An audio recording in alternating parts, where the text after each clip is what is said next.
Mais qu'est-ce qu'ils font les ados sur Internet?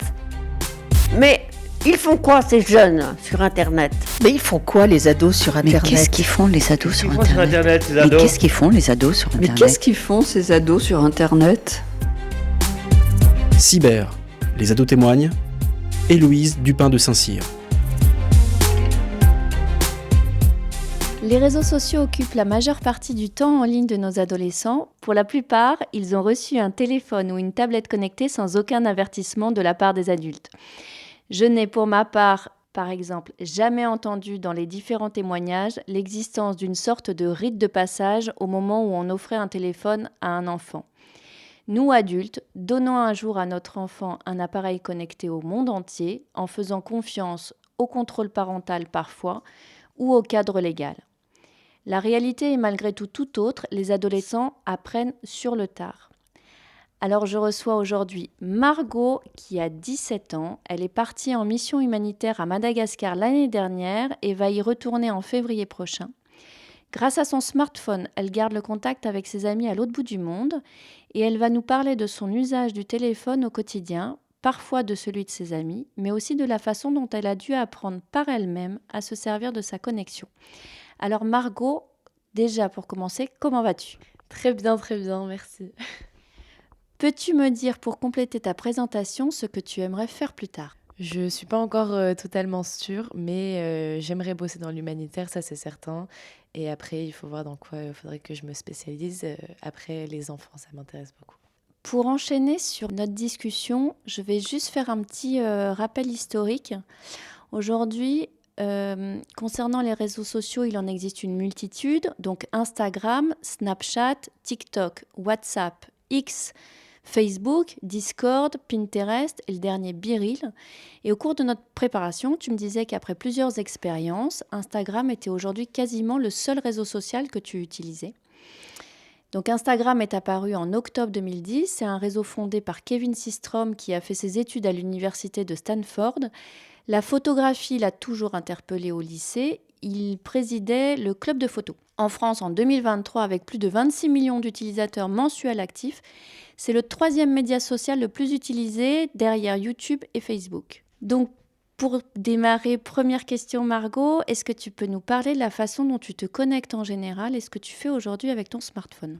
Alors, la façon dont je me connecte, si je devais donner une petite régularité de, en gros, le temps que je peux passer dessus ou quoi, ça dépend vraiment de ce que je fais de ma journée, de comment je me sens, ça dépend de beaucoup de choses. Pareil pour ce que je vais regarder, si j'ai besoin de me vider la tête ou quoi, je vais plutôt aller sur les plateformes de Reels, c'est des petites vidéos qui passent comme ça où on voit des divertissements en gros. Et après, oui, c'est vrai qu'Instagram, j'y suis quand même tous les jours. Je regarde un peu la vie de mes amis, ce qu'ils font. Ça me permet aussi de les contacter parce que faut savoir que j'ai peut-être, je dirais, les 3/4 de mes contacts qui sont que sur Instagram. J'ai pas forcément le numéro de tous mes amis, mais je suis sûre d'avoir leur Instagram. Après, moi, sur ce que je poste ou quoi, ça va pas du tout être régulier non plus. Encore une fois, ça va dépendre de mon humeur, de ce que je fais, etc. Est-ce que j'ai envie de poster tout ce que j'ai fait de ma journée ou est-ce que pendant un mois, je vais plus rien faire. Voilà, ça dépend de plein de choses. Est-ce que tu peux nous donner une illustration de vidéo parmi toutes celles que tu as vues par le passé qui t'a généré les émotions que je vais te citer? La première, ça va être la joie. Je pense que ce qui me rend le plus heureux, c'est de voir tous les jeunes que j'ai formés qui vont à Mada et qui font des vidéomontages de tous leurs voyages là-bas avec les enfants que nous, on a vus là-bas et tout ça. Et quand ils reviennent, à chaque fois, ils en postent plein et avec une petite musique malgache derrière. Enfin, c'est magnifique. Ça me donne tout le bonheur du monde. Une autre émotion, la tristesse. Ce qui me rend le plus triste, ouais, c'est de voir, surtout dans le 92, j'ai pas mal de mauvaises nouvelles tout le temps, qui se passe tout le temps des trucs, de voir des trucs genre Combini ou ce genre de comptes qui vont publier les derniers trams qu'il y a eu en gros dans le 92. Et ça me... oui, ou même en général, en fait, de savoir partout dans le monde où là, il y a des incendies, là, il y a des trucs, d'avoir un peu toutes ces nouvelles du monde qui vont mal parce qu'on voit jamais de trucs cool. Hein. C'est toujours tout ce qui est en dégâts, tout ça. Enfin, ouais. L'émerveillement. L'émerveillement, je suis pas émerveillée sur les réseaux. Honnêtement, il n'y a rien qui m'émerveille non plus. La colère. Pareil, je suis pas souvent en colère, mais qui pourrait me... C'est pas non plus de la colère, mais bon, ce qui me contrarie. Pareil, les informations, tout ça. Après, ça peut être aussi des photos que je veux pas voir quand je vois, par exemple, ma petite sœur de 13 ans poster des trucs en maillot de bain ou quoi. Oui, ça m'énerve. La surprise. Un contenu inattendu, par exemple. Ça, il y en a toujours. Il y a toujours des surprises. Ça fait toujours plaisir de voir même une vieille amie qu'on voit qu'elle a trouvé un gars qui a l'air bien. Enfin, après, c'est pas non plus fou. C'est sur un téléphone. En fait, c'est que du divertissement. Donc, on peut pas être aussi surpris qu'une vraie nouvelle qu'on te donnerait en face. Mais oui, par des choses comme ça. Ouais, des nouvelles quand je vois dans les stories, des nouvelles de mes amis, tout ça. L'inspiration. L'inspiration, franchement, plein de trucs. Il y a plein de... C'est une des choses que j'aime beaucoup grâce à Internet. En fait, c'est toute la culture qu'on peut avoir grâce à ça. Même des images, des contenus créatifs où on voit des gens qui font plein de trucs. Et puis, ça donne envie de se dire, bon, maintenant, je vais sortir une feuille, un stylo, et puis je vais faire quelque chose, quoi. Et c'était arrivé, ça, de sortir une feuille, un stylo et faire quelque chose? Tu peux raconter? Ça m'arrive souvent, oui, d'être sur mon téléphone et d'un coup, mais alors en plus, et encore quand j'étais petite, parce que moi, malheureusement, j'ai eu un téléphone très très tôt. Et alors c'était tout le temps, quoi. J'étais sur mon téléphone, j'ouvrais, je voyais une vidéo de quelqu'un qui va faire... Il y avait une tendance, c'était du slime. C'est genre une pâte hyper extensible, anti-stress, là. Et tous les enfants adoraient ça. Et moi, du coup, je voyais une vidéo de ça, je connaissais pas. Bon, je vais demander à papa d'acheter tous les ingrédients et puis je m'y mets direct, quoi. Et maintenant, encore aujourd'hui... Mais après, maintenant, je sais plus le tourner à ma façon. Je vais pas forcément recopier les choses que je vais voir comme j'aurais fait enfant. Mais si je vois une dame qui est en train de peindre avec un style particulier ou quoi, ça va me donner plein d'idées. Puis d'un coup, je vais me dire, attends, je vais faire une petite pause dessin. Ouais. À propos de trouver de l'inspiration et des vidéos sur Internet, très jeune, tu as trouvé de l'inspiration, comme tu disais, et tu as fait les frais du manque de maturité des adultes face aux déviances auxquelles les enfants sont confrontés aujourd'hui. En quelques mots, donc en CM2, tu as commencé à te filmer pour raconter ta morning routine de petite fille sur les réseaux. Et parmi les épisodes, il y en a un où tu te rappelles raconter ton départ pour l'école en t'habillant caché derrière une machine à laver. Probablement un bout de sein de toute petite fille que tu étais a été filmé et publié avec l'aide de ton frère sur YouTube. Et on peut dire aujourd'hui que proportionnellement à ton intention, cette vidéo a généré une audience qui était beaucoup trop importante et profondément malsaine. Est-ce que tu peux raconter un petit peu les souvenirs que tu as de ce passage-là, ou peut-être quand tu l'as filmé, et puis comment tu as fait pour gérer, qu'est-ce qui s'est passé? En fait, bon, forcément, c'était il y a très loin, donc j'ai pas des souvenirs très clairs. Mais je pense que je me rappelle surtout de ce que je ressentais un peu...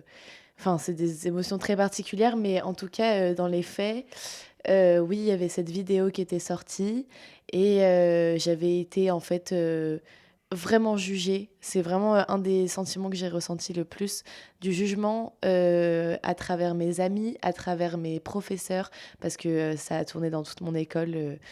J'ai le directeur qui est venu me parler, ma maîtresse qui est venue me parler. Ça a tourné dans... ma famille, toute ma famille aussi, beaucoup de jugements parce que déjà ton père t'autorise à avoir un téléphone, ton père te laisse poster tous ces trucs. Bon, mon père, il en avait aucune idée, hein, c'est juste moi qui faisais ça, mais voilà. Et Et oui, surtout ce jugement de tout le monde, c'était vraiment dur. En fait, moi, je savais pas du tout ce que je faisais. J'étais juste une petite fille qui était pleine de grandes idées et qui s'est mise à recopier, je sais pas, un truc qui l'inspirait sur les réseaux ou quoi. Bref, ouais, c'est vrai qu'à cause de ça, ça a tourné très vite et c'est allé très loin en très peu de temps. Je pense que cette période-là, elle a eu à peine 3 mois, même pas. Mais en 3 mois, c'est tout un... Ouais, tout a été vraiment dur. Tout le monde m'en parlait.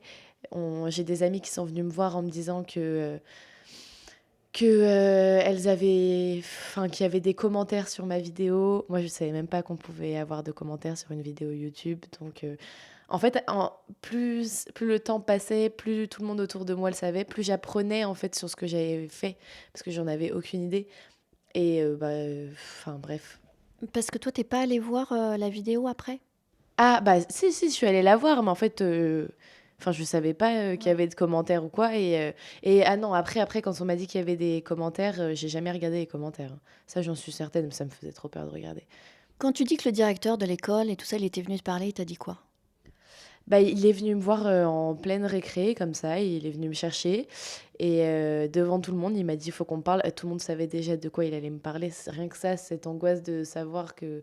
Enfin, quand t'es pointé du doigt et tout ça, c'est vraiment... c'est vraiment pas facile. Et donc, il est venu et il m'a expliqué ouais, il s'était passé quelque chose de très grave. Tout d'un coup, il a commencé à tout extrapoler comme ça, sachant que moi, en fait, je savais toujours pas ce qui allait pas, en fait. Mis à part que tout le monde me jugeait et était là comme si j'étais une délinquante, en fait, je comprenais pas ce qu'il y avait de mauvais. Il m'a expliqué que oui, il y avait des choses qu'une petite fille peut pas faire, qu'il y avait des gens très dangereux et tout ça, enfin plein de choses en fait. Moi j'étais toute innocente, toute petite, je comprenais pas du tout où on voulait en venir. Ils ont dû m'expliquer, mais ça c'est pas lui qui l'a fait parce qu'il arrivait pas à me dire en fait, il arrivait pas à dire à une enfant ce qui est normal, et il arrivait pas à le dire parce que c'est impossible d'expliquer ça à quelqu'un parce que c'est pas normal en fait.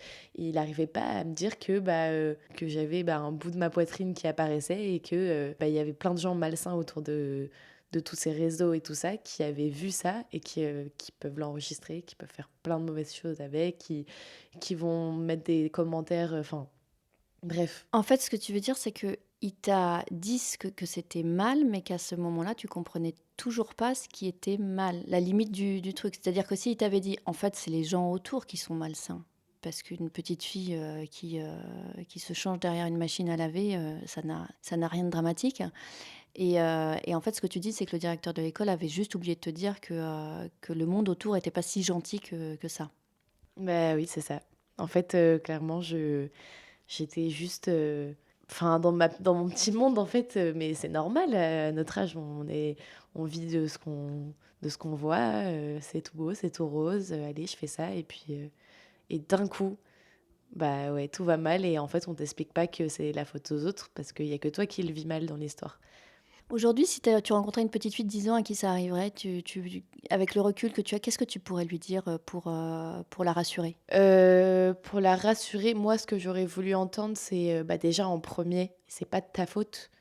Genre ça, j'aurais vraiment voulu l'entendre, et de tout le monde. C'est pas de ta faute, et que si on est tous comme ça, c'est parce qu'on a peur pour toi, pas parce qu'on te juge. Et ça, je pense que c'est deux choses que j'aurais vraiment voulu savoir, comprendre. Si on me l'avait expliqué autrement, j'aurais pu le comprendre, oui. Je vais passer à un autre sujet. Donc, à 17 ans, des amis à toi sont parfois utilisateurs aussi de sites de rencontres comme Tinder ou Yubo. Est-ce que tu peux nous expliquer en quoi ça consiste et comment tu interprètes leur démarche? Alors, Tinder, apparemment, j'ai appris ça il y a à peine 3 semaines. En fait, c'est les garçons qui payent pour voir les filles. Les filles, ou pour leur envoyer un message, je crois. Les filles ne payent rien. En fait, c'est un garçon, en fait, il va avoir des propositions, et puis en fait, soit il tourne à gauche, soit il tourne à droite en fonction de celle qu'il veut ou celle qu'il veut pas, comme s'il était au marché, quoi. Et à la fin, celle qu'il veut, Et bah, s'il veut lui envoyer un message, je sais pas, faut payer, bon, je sais pas combien, mais et par contre, la fille, elle, juste, elle reçoit les messages et elle peut, répondre ou pas. Mais elle paye pas. Enfin bref, donc voilà. Après, Yubo, ça c'est différent. Bah, c'est le même système, mais déjà, il y a des beaucoup plus jeunes sur ce site. C'est un peu le Tinder des... Tinder, ça peut aller jusqu'à...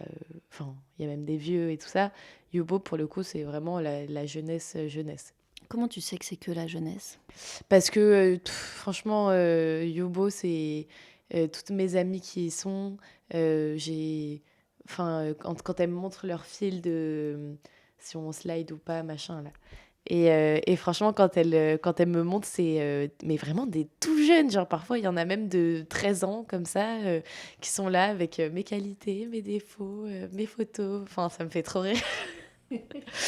Et du coup, moi, je trouve ça trop drôle, mais à la fois, oui, je comprends que bah, certaines personnes en aient envie, et puis que vu que c'est à notre disposition, vu que nous, on a grandi avec ces propositions-là, en fait, bah, forcément, quand c'est comme si on mettait la solution à je me sens seule, bah, je me sens seule, et bah hop, Yubo, quoi, ou Tinder.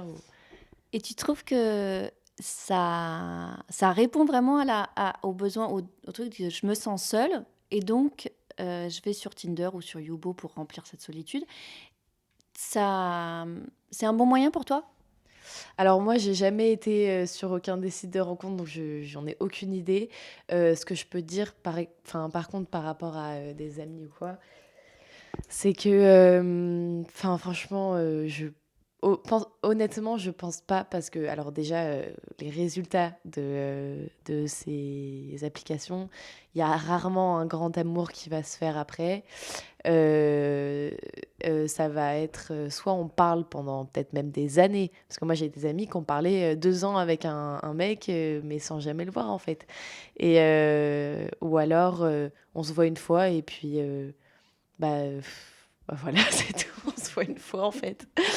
Donc, non, franchement, enfin, même dans tous les cas, je pense que la solitude, c'est quelque chose, enfin, on doit en apprendre beaucoup. On peut pas juste se réfugier vers un site ou non, je pense que quand tu te sens seul, ben, c'est que il y a des raisons et tu dois essayer de les comprendre par toi-même, tu dois y réfléchir, ouais, c'est une prise de soi en fait.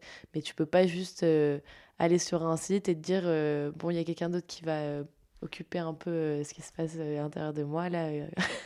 Et puis au pire, ça passera ou je vais lui raconter toute ma vie même si je le connais pas ou plein de trucs comme ça. Ou lui va me raconter sa vie, mais ça m'est nous. Et aujourd'hui, tu utilises plus Snapchat. Est-ce que tu peux me dire à quel âge tu as créé ton compte et pourquoi tu ne l'utilises plus aujourd'hui? Mon compte Snapchat, j'ai dû l'ouvrir vraiment. J'étais en CM1, je crois. En CM1, mon père m'a offert mon premier téléphone. En fait, le truc, c'est que mon père et ma mère ont jamais eu de contact entre eux. Après le divorce, et vu qu'ils ont divorcé quand je venais de naître, bah, en fait, ils se sont jamais contactés. Et encore maintenant, ils se sont jamais appelés ou quoi. Sauf que bah, du coup, nous, les enfants, là-dedans, mon frère et moi, bah, si on voulait être en sécurité un minimum, fallait avoir un téléphone, quoi. Pour que ma mère soit sûre qu'on soit chez mon père ou que mon père soit sûr qu'on soit chez ma mère, etc. Et donc, du coup, on a eu tous les deux notre téléphone en CM1. Et c'est donc là que j'ai dû ouvrir mon compte Snap, je pense, ouais, CM1, CM2. Et directement, bah, alors déjà, j'avais pas de gens de mon âge, parce que je devais être la seule en CM1 à avoir mon téléphone. Donc, comme j'avais pas d'amis ou quoi dessus, j'avais juste bah, que des vieux mecs, en fait. Des gens qui viennent te voir, qui te proposent en ami, et puis toi, tu vas les accepter. Et de là, ils vont te demander des photos. Au départ, ils vont un peu enfin, en fait, ça dépend tellement des manières, mais il y en a qui peuvent au départ engager la conversation de sorte à comprendre quel va être mon style de réponse, comment je vais un peu réagir, est-ce que je suis une petite ou pas, en fait, est-ce que je suis capable de comprendre pourquoi cette personne est vraiment là, etc. Et puis après, de là, bah, ça va commencer et je t'envoie des photos. Et puis, est-ce que toi, tu peux m'en envoyer, machin, et tout ça. Et en fait, c'est hyper dur parce qu'encore une fois, comme ce qu'on disait tout à l'heure, l'innocence à côté de ça, elle s'écrase en fait. Parce que quand on arrive sur ce genre de truc en CM1, on a quel âge? On a 10 ans, 9 ans en fait. Et à 10 ans, 9 ans, un truc comme ça, quand tu passes toute l'après-midi à jouer à chat dans la cour et que tu rentres le soir et que tu vois ça sur ton téléphone, machin. Enfin, c'est vraiment bizarre en fait de mélanger ce monde d'enfants et d'un coup passer à ça, d'avoir des... Enfin, de pas comprendre certaines personnes qui vont... Parce qu'à la fois, toi, tu as ce truc de bah non, je veux pas être méchante avec elle, je vais pas lui dire, je veux pas la bloquer ou quoi. Elle veut juste des photos en fait. Et puis, ou alors lui, il m'envoie, enfin, est-ce que c'est bizarre? Est-ce que c'est moi qui suis bizarre? Ou est-ce que c'est lui? Et du coup, plein de questions aussi auxquelles jamais j'en parlerai ni à mes parents, ni à mes amis, encore moins à mes amies qui sont toutes jeunes. Et ouais, en fait, on est juste là en face de ça, sans savoir quoi dire, quoi faire. Et à se poser plein de questions. Mais du coup, en pratique, les gens que tu as rencontrés, ils te demandaient des photos ou ils t'envoyaient des photos? Ou les deux? En fait, c'était les deux. Ça pouvait dépendre. Soit ils demandaient des photos directement. Mais ça, en vrai, c'était plus rare. La plupart du temps, ils envoyaient pour montrer, tu vois, moi, je t'envoie, toi, envoie-moi. Et puis, ou alors, s'ils osent pas dire exactement ce qu'ils veulent qu'on envoie, ils vont envoyer eux. Et t'es censé comprendre, en gros, ce que tu dois envoyer, quoi. Et ils t'envoient quoi, justement, pour que tu comprennes ce que tu dois envoyer? Des photos ou des vidéos de sexe, enfin de sexe masculin. Après, est-ce que c'est les leurs ou pas? On sait jamais. Enfin, peut-être que c'est carrément une autre personne derrière ou quoi, on n'en sait rien. Et ça aussi, c'est un des plus gros dangers d'Internet. Ils savent que tu as 10 ans? Non. Honnêtement, non. Et je pense qu'à chaque fois qu'on a dû me demander, je disais plus parce que de toute façon, même les gens dans la rue qui me voyaient avec un téléphone, pour eux, c'était honteux. Tout le monde, mes profs autour disaient à ma famille que c'était honteux. Mes amis me disaient... mes amis me disaient, c'est trop bien, t'as trop de chance. Mais ouais, c'était spécial quoi d'avoir un téléphone à cet âge-là. Donc non, et puis même, je me disais, il y a un grand qui me parle. Et moi, je suis derrière un téléphone. Le téléphone, c'est un truc de grande. Donc, s'il me demande quel âge j'ai, je ne veux pas lui dire que j'ai 10 ans. Je vais dire que j'en ai, je sais pas, 15.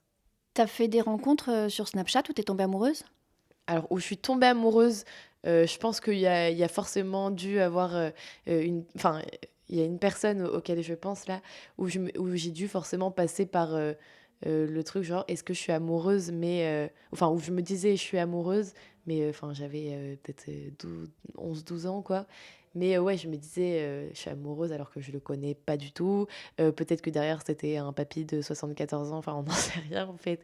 Juste une personne avec qui on parlait, on se racontait nos journées, ouais, c'est ça, on avait tous les deux besoin de quelqu'un vers qui se réfugier et tout ça. Et vu que lui, contrairement aux autres, c'était pas quelqu'un qui allait me demander des photos ou quoi, machin, ouais, il y a eu ce truc-là où je me suis dit, ah ouais, là, j'ai un copain. Je disais, mais à toutes mes copines, ouais, j'ai un copain et tout, mais ça, c'est quand on se rend compte un peu, quand on commence à connaître toutes les causes qu'il y a derrière, tout ça. On se dit, oh là, je sais pas qui c'était ce mec à parler avec moi du haut de mes 11 ans. Puis quand je réécoute les vocaux et que je vois la voix toute grave et tout, je me dis, non, mais en fait... Mais comment ça s'est terminé, cette histoire, et combien de temps ça a duré? Alors, ça a duré 1 an. Pendant 1 an, il y a eu ces échanges. Mais en fait, là, franchement, j'y repense que parce que tu m'as posé la question. J'y aurais jamais repensé avant.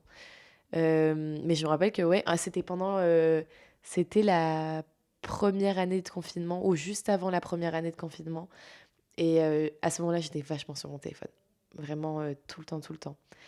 Et ouais, de là, ouais, on s'envoyait tous les jours des messages, tout le temps. Et tu te rappelles pas comment ça s'est terminé, du coup? T'as Ah, oublié? En fait, je pense que j'ai dû arrêter de lui envoyer des messages, ou lui. Il n'y a jamais eu d'embrouille ou quoi, hein. Mais de toute façon, c'est toujours comme ça. Quand on commence à parler avec quelqu'un sur les réseaux ou quoi, au bout d'un moment, on se parle plus et puis ça se finit comme ça, quoi. Tu me disais qu'il y avait une mode avec des demandes de photos de pieds en ce moment. Des hommes, hein, aux jeunes filles, d'après ce que j'ai compris. Et la question que je me pose, c'est comment est-ce que tu penses que toutes ces demandes et cette confrontation justement à la sexualité, à des trucs sensuels, etc., ça peut impacter aujourd'hui ta sexualité future ou voilà. Moi, je pense honnêtement, et même je pense que c'est le cas pour beaucoup, beaucoup de jeunes, que toutes ces choses oui, ces demandes d'exhiber son corps, de montrer, de tout ça, en fait, ça incite tellement je sais pas comment dire, mais par exemple, c'est comme mon père, il m'avait fait remarquer, quand il y a des hommes qui sont sur la plage et qui vont voir des filles en maillot de bain, bah, c'est pas pour autant qu'ils vont être en show et tout, alors que quand ils voient sur un réseau une mini-jupe où on voit un peu la culotte, ah bah là, tout de suite, par contre, c'est plus excitant, quoi. Et ça, en fait, je me suis rendu compte, c'est un peu la même chose dans le sens où si on t'incite à demander, demander, demander, et bah ça va plus te donner envie de le cacher. Ça va plus En fait, il y a une pudeur. Même chez des amis, je me rendais pas compte au départ, parce qu'en plus, moi, j'ai jamais eu de poitrine ou quoi, donc j'ai jamais eu tous les problèmes comme mon corps commence à changer énormément et tout. Ouais, je me rappelle que j'avais plein d'amis vers peut-être même pas 11 ans ou 12 ans, qui commençaient à se cacher, à plus vouloir montrer. Bah, j'ai jamais eu de problème avec ça, mais qui se cachaient énormément, qui ne voulaient pas montrer leur corps, etc. Et ça, vis-à-vis de bah, tout ça, en fait, vis-à-vis du fait qu'on sait qu'il y a des mauvaises personnes autour, qu'il y a des gens qui peuvent regarder, qu'il y a des gens. Alors qu'en fait, bah, encore une fois. Enfin, c'est comme moi avec mon bout de poitrine d'enfant qui dépasse. En fait, il n'y a rien de vulgaire ou je sais pas comment on pourrait appeler ça en fait, mais c'est enfin, on a des corps humains comme tout le monde, donc voilà. Et pour les garçons qui sont autour de toi, vous en discutez justement de cette exhibition sur Internet ou voilà, ou de tout ce que ça génère? Parce que c'est un regard très féminin là que tu as. Alors, je pense ne presque jamais avoir eu une réelle conversation avec... Pourtant, j'ai presque que des amis mecs, mais franchement, honnêtement, je pense pas avoir déjà eu une vraie conversation comme ça avec un d'entre eux. Ça, peut-être que c'est moi qui le rejette un peu parce que bah, vis-à-vis de ce que j'ai vécu ou quoi, ou peut-être que j'ai pas le même point de vue que tout le monde. Enfin, ça dépend en fait, mais en tout cas, c'est souvent à la rigolade. Ça, on en parle, hein, on en parle très souvent, mais que à la rigolade. C'est-à-dire, par exemple. Ah ouais, et puis l'autre qui t'a envoyé. Oh, tu te rappelles de l'autre qui t'a envoyé photo de sa bite, là, comme ça, tranquille. Tu te rappelles, t'avais quoi? T'avais 15 piges, t'étais là, oh, trop drôle. Enfin, alors qu'en fait, non. À partir de toute ton expérience, quelles recommandations tu penses que tu vas faire naturellement à ta fille si un jour t'es mère à ton tour? Bah, moi, déjà, franchement, ça, je le pense depuis toute petite, mais pas de téléphone avant très longtemps. En fait, j'ai besoin En fait, c'est même pas leur privé, mais j'ai besoin qu'ils aient un téléphone. Donc, alors, pas 11 ans, comme moi, ça c'est certain. Faudrait que ce soit vers peut-être 13 ou 14 ans. En fait, j'aimerais qu'ils sachent qu'ils soient au courant de tout ce qui se passe, de tout ce que le monde... J'ai pas envie qu'ils tombent sur ça à 20 ans, en fait, quand ils ont l'âge de, eux, le découvrir par eux-mêmes et regarder c'est quoi ce monde de fou et tout ça. C'est important qu'ils sachent tout de suite. Après, je pense que dans la génération future, bah, ça va être encore plus jeune, en fait, qu'on va rentrer dans tout ça. Mais du coup, j'aimerais rester vraiment dans le plus possible dans la communication. En fait, de prendre ça, leur présenter clairement les choses, pouvoir en parler avec eux, pouvoir... et pas, c'est quoi ce truc de jeune et qu'est-ce que vous faites et machin. Pas dans ce sens-là, mais dans le sens où c'est moi qui vais les mener à ça, en fait. Pas quelque chose qu'ils vont découvrir par eux-mêmes. Comme ça, j'ai le temps... Enfin, je peux leur expliquer certaines choses sont normales, certaines d'autres le sont pas. Pouvoir leur expliquer les choses et que ce soit pas par eux qui le découvrent. Moi, je sais que mon père, il a jamais voulu qu'on parle de tous les dangers, par exemple, même quand j'ai eu mon problème et qu'il a dû supprimer toutes les vidéos et tout, on n'en a jamais parlé. Parce que ça le gêne énormément, en fait. Et je sais que ça sera aussi le cas de jeunes comme tout le monde, en fait. Il y en a qui ont du mal à en parler, il y en a d'autres non. Et moi, en tout cas, je voudrais pas que mes enfants grandissent et apprennent tout comme ça et se prennent une grosse claque de toutes ces grosses nouvelles, tout ça. Et à la fois aussi, il y a ce truc que je m'étais fait remarquer. J'ai... Enfin, il y a... c'est pas mon petit frère, mais bon, je vais dire que c'est mon petit frère, qui est dans une école dans un petit village, etc. Et là-bas, lui, bon, déjà, il venait d'Amérique, mais en plus de ça, il n'avait pas de téléphone et tout ça, il était tout petit, mais c'est normal. Et, euh, et en fait, quand il est arrivé, tous les enfants du village étaient très... ils avaient les références des mèmes, c'est genre des vidéos drôles ou des trucs comme ça. Ou alors, ils ont les références euh, des introductions des vidéos de YouTube ou enfin, des trucs comme ça, en fait, que bah, lui, il avait pas du tout. Et il s'est senti hyper rejeté par rapport à ça, parce qu'il comprenait pas forcément les délires des autres ou quoi. Et ça, je veux pas que mes enfants vivent ça non plus, parce que je sais que c'est super dur. Mais du coup, je veux leur apprendre à voir comment tourner, enfin, comment bien voir les choses, en fait. Comment tourner les choses, euh, pas forcément rentrer dans les délires de tout le monde bêtement et juste pour pas être, en gros, rejeté, mais savoir comment les voir, savoir comment en parler, savoir... Enfin, voilà. Tu m'as dit que tu étais tombée sur un tweet avec un homme qui manifestait et qui t'a marqué. Et sur sa pancarte, il y avait marqué à 13 ans, on se fait harceler, à 65, on est toujours sous antidépresseurs. Est-ce que tu as, par rapport aux expériences que tu m'as racontées, que tu as vécues, de cette vidéo ou d'autres choses, est-ce que tu as peur pour ton avenir de ne pas être complètement remise de ces mauvaises expériences? En fait, je sais pas trop, parce que c'est très dur de... Enfin, dans toutes sortes de blessures ou quoi, c'est très dur de savoir si on va s'en remettre un jour, est-ce qu'on s'en est déjà remis ou pas, jusqu'au moment où ça te rattrape, où tu te rends compte que tu y penses encore. Enfin, ça, c'est un très très gros sujet en vrai. Mais, mais moi, je le ressens pas en fait, ce truc-là. C'est comme l'histoire du garçon avec qui je suis sortie pendant un an sur les réseaux sociaux. Bah, en fait, je m'en rappelais pas jusqu'à qu'on me pose la question. C'est plein de choses qu'on oublie. Et je suis sûre qu'à l'intérieur de moi, j'ai forcément des choses qui, par exemple, des réactions que je vais avoir qui vont être plus sensibles par rapport à ce que j'ai vécu sur ça et tout ça. Mais je suis pas sûre de m'en rendre compte. Je suis pas sûre de pouvoir savoir que ça vient de là.